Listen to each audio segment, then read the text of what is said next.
My husband and I are paying off nearly $60,000 in credit card debt, and this week something really big happened. This is a bit of a story time, so settle in. Back in 2020, we bought a house sight unseen. It was nearly 100 years old and she had her problems, but we moved in and we lived in it as is for nearly 5 years. We always knew this wouldn't be our forever home. We moved to this area and into this home so that my husband could finish school. It wasn't close to either of our families, and we just never really pictured being there long term. At the end of 2024, we were recovering from this hard time that we had gone through. We had all this credit card debt, living in this house that needed serious renovations, and wondering what we were supposed to do. And that's when we realized that maybe the answer was our house. We decided to renovate it and sell it. And when I say renovate, I mean big renovations, walls coming down, the whole thing. That started in February of 2025. When we crunched the numbers at the beginning, we were certain the sale would be enough to wipe out our credit card debt and maybe even give us a little bit of a cushion. But if you've ever renovated anything, you know where this is going. It ended up costing way more than we expected.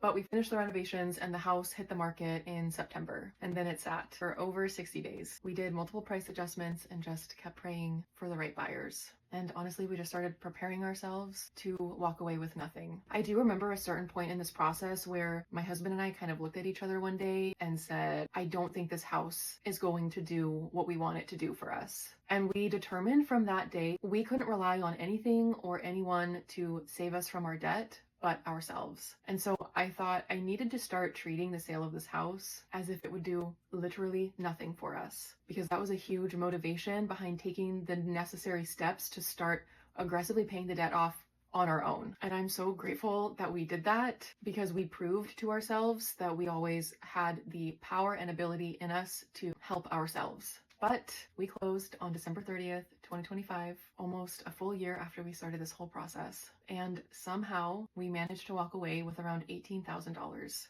Doesn't seem like a lot for a sale of a house, but when you're pretty certain you wouldn't get anything out of it, we were extremely grateful. So we used it to pay off credit card number 2 last night. Credit card number 2 had a balance of $9,046.83. It had a minimum monthly payment of $317, but most importantly, it had the highest interest rate at 29.24%. And now that credit card is zero, which means that our total debt has officially gone from $57,375.94 down to $48,329.11. We still have money left over from the sale of the house, and I can't wait to share with you what exactly we are doing next with the rest of the money and to show you how we're tackling the rest of this debt. I hope you stick around because it's about to get pretty interesting if it hasn't been already. I'm really happy you're here, and I'll see you guys soon.